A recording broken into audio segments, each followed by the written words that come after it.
একটু দেখাই কি দিয়ে পাকোড়াটা বানাচ্ছি। এই যে গরুর মাংস আছে, কাঁচামরিচ আর আছে ভাত, দেখতে পাচ্ছেন? ভাত ভাত এটা কিন্তু ভাত, রাতের বেঁচে যাওয়া ভাত ছিল, গরুর মাংস, সেই সাথে কিছু কাঁচামরিচ, পেঁয়াজ আর মশলা যেটা ছিল মাংস দিয়ে মিশিয়ে এই পাকোড়াটা তৈরি করলাম। এতে এত টেস্ট, এত টেস্ট, একবার যে খাবে, একবার খাইলে সে বারবার খেতে যাবে।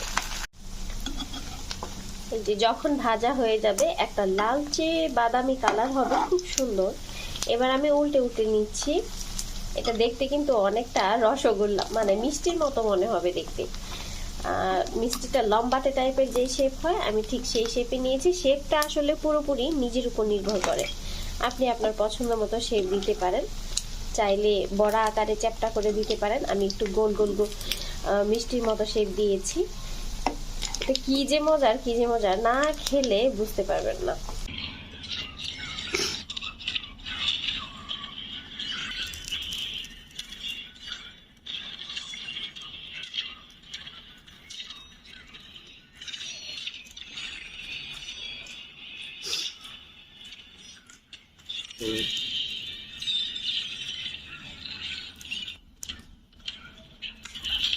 হয়েছিল না?